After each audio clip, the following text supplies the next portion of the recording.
Boom! Science with Robertson is back in action. And I have to be honest. I don't understand this. I did it when I was your age. I did it at high school. I didn't at the final year of university. This makes no sense. Why do we even have magnets? I don't know. I don't get it. But we do. And they're everywhere.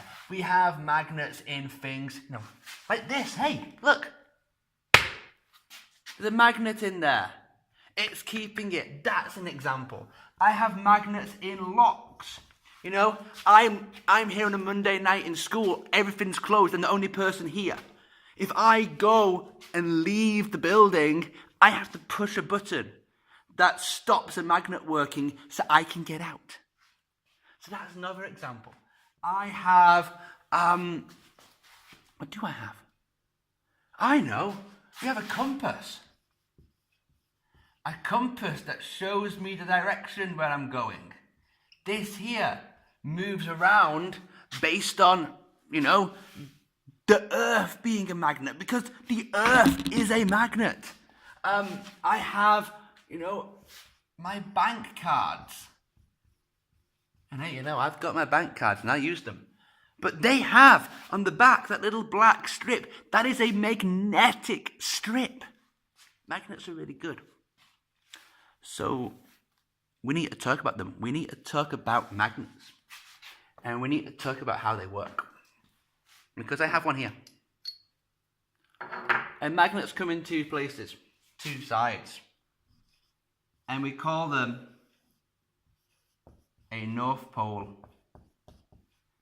and a South Pole.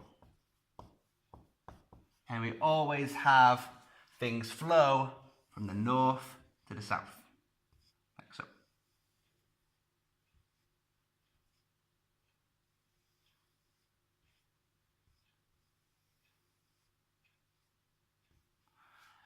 This is the pattern that we always have. Our Earth has the same pattern. This is actually why, if you're looking about our Earth, we have the thinnest section here for the magnetic field at the north and the south. And this is where we have the idea of the northern lights, the aurora borealis, the beautiful colours that can go over the sky when it's really dark at night sometimes. Because our field is so close to the Earth here, that's why in the north of the world we have a chance of seeing it. I never have yet. We call them northern lights because in the south it's Antarctica and nobody really lives there. So they're known in English as the northern lights because there's more land. People live here. Anyway, that's away from the point. What I want to teach you about this is about how they work together or not. And I want to teach you some uses of magnets.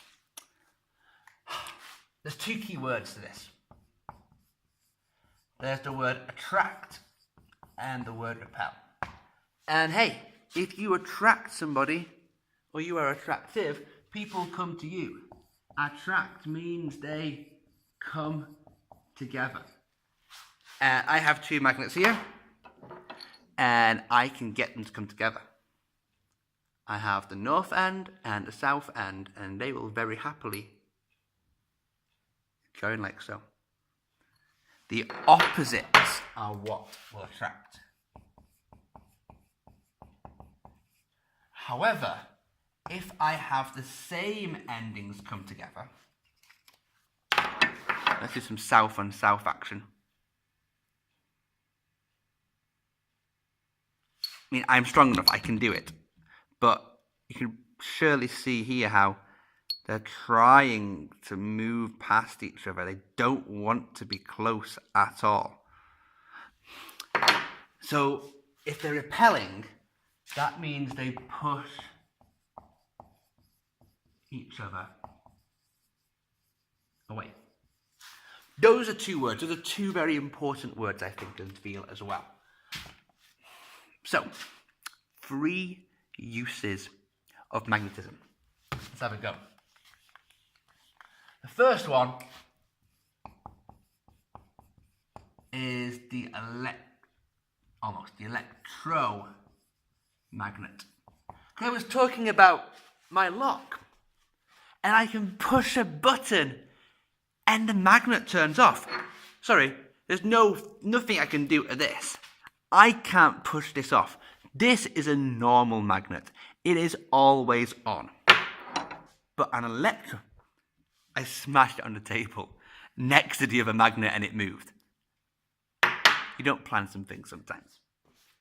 But electricity, turn on, turn off, turn on, turn off, on, off, on, off, on, off, on, off.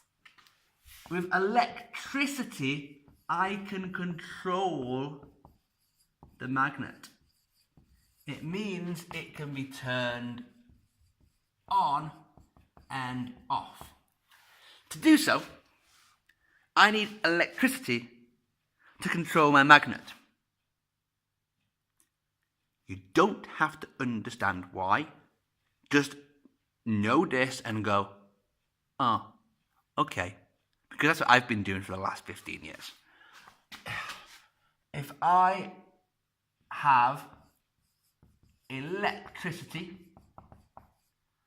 flowing in a coil, and a coil is a shape like this. And of course, the longer the coil, the more twists, the stronger. If the electricity is flowing in a coil like this here, then the electron movement, because electricity is the movement of electrons, that there makes magnetic field.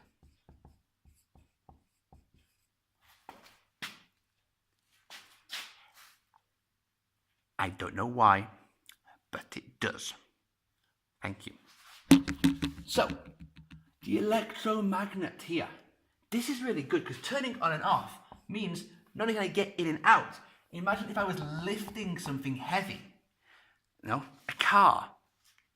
I can use the magnet to lift the car up.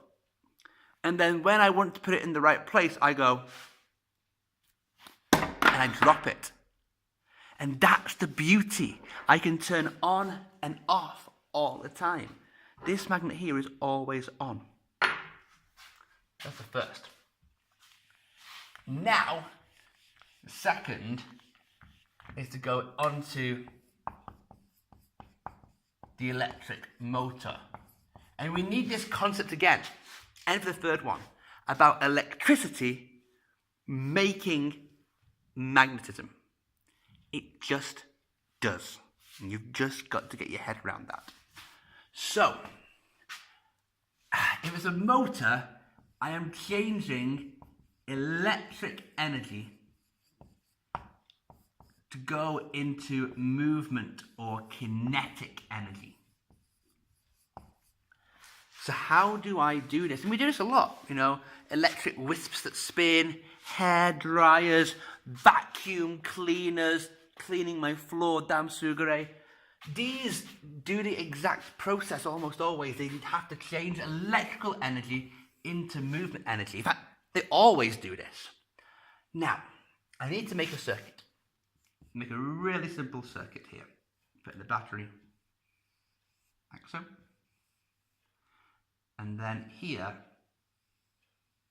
I need a coil. And I have here really soft connection. Usually it'd be made of some kind of brush or something, like a wire brush, okay? It's not perfectly joined there, it's loose, it rubs. It's not stuck there. Because what happens if I put magnets around here, then when the electrons go around my circuit and all up here, the electrons move in a magnetic field. And electrons moving in a magnetic field means that this here will spin. And it will go. Because the magnets make the coil spin because the electrons are moving and it goes in a different direction. And it's crazy. And that's the best I can do. Electricity, magnetic field, make it spin. There's one final really cool thing to this though. Rather than have an electric motor, I can have a generator.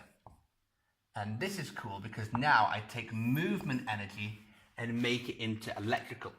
I need a slightly new picture here. I need a picture where I have, that's awful. I have this here, and this here is spinning. Whoosh, whoosh. Maybe it's wind power, or wave power, or hydro power. It's something that is spinning. And what I can do with this here that's spinning, I put it in a magnetic field. Because if I move my wire in the magnetic field, have that coil spinning round, then what I'm doing is I'm making electricity. The electrons in the wire will be like, oh, I can move, and they go. And moving electrons is electricity.